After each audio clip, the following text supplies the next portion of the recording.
Hello.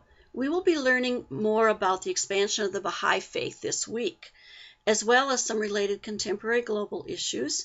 So I wanted to talk to you instead about the types of development initiatives that are typically undertaken by Baha'is in order to advance their faith and growth. Baha'is generally emphasize grassroots actions and a evolutionary growth for development projects that kind of complement their community life.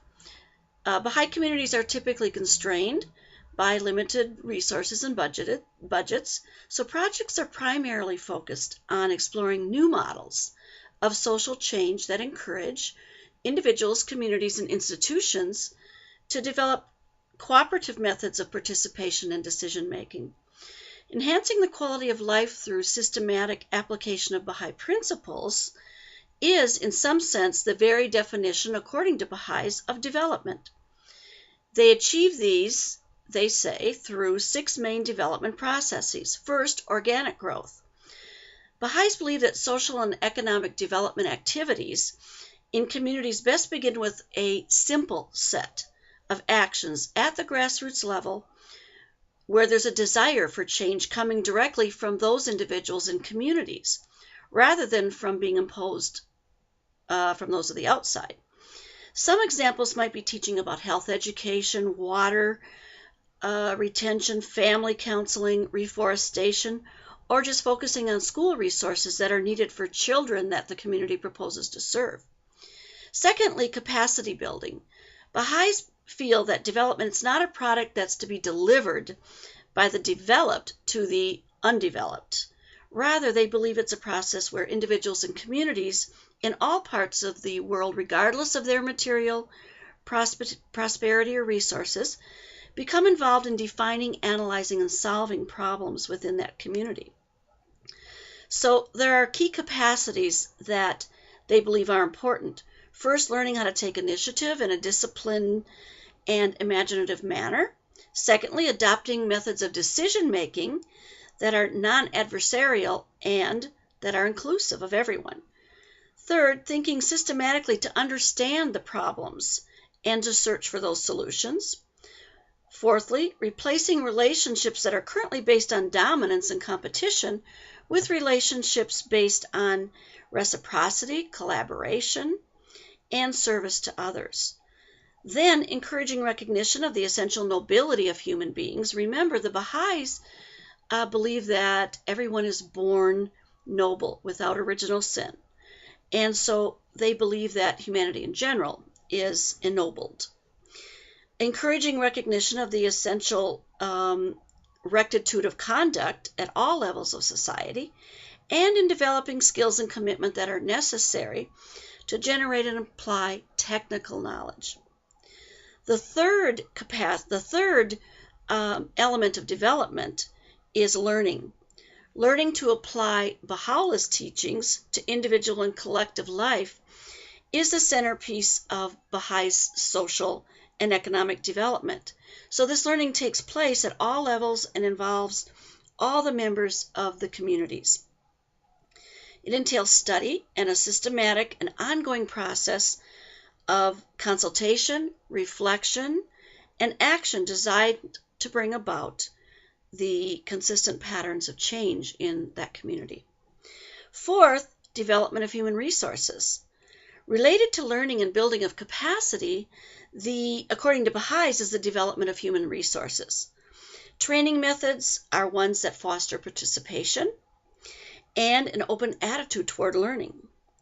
That development ideas and projects are not improved or imposed from above, but rather within the communities.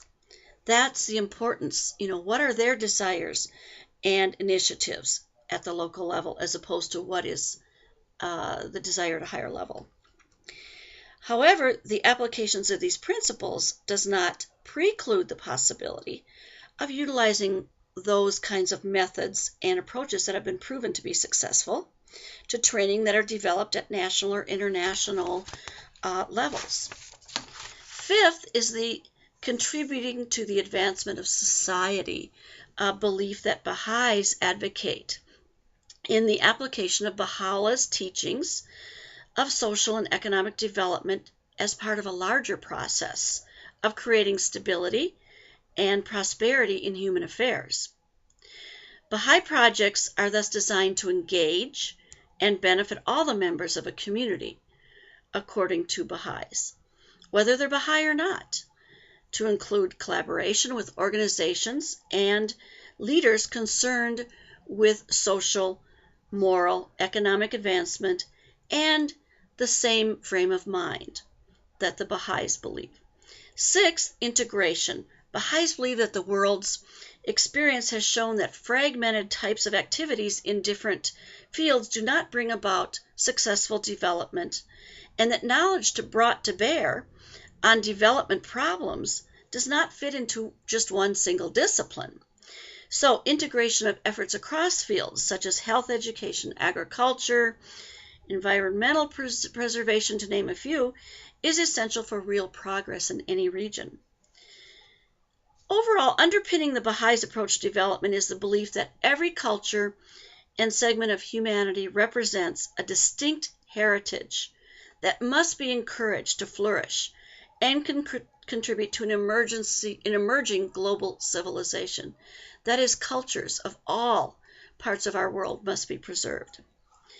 The Baha'i commitment to social change and progress they advocate derives directly from Baha'u'llah's vision of humanity as one people, fostering unity of purpose among individuals, groups, and institutions, and consequently are essential characteristics of all Baha'i development pursuits. In addition to these pioneering and development efforts, there are some aspects of teaching efforts common to the faith. Briefly, focusing on teaching about the faith, the Baha'is host a series of study activities or groups created and supported by the Baha'is Ruhi Training Institute, which is at international, national, and regional levels. They also host devotionals and interfaith programs, fireside chats, and study groups on various writings of the faith, as well as lectures on just general subjects at universities and other locales.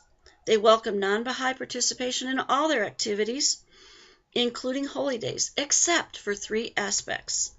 Only Baha'is can attend their normal worship feast celebrations held every 19 days. These celebrations consist of a three-part program of devotional, a consultation with the community members on issues, and social networking. These feasts help to keep the community themselves of Baha'is engaged and up to date on what's occurring. Only Baha'is can contribute financially to the faith as well. No outside contributions are accepted. Lastly, only Baha'is can vote for their local, regional, national, and international assembly representatives.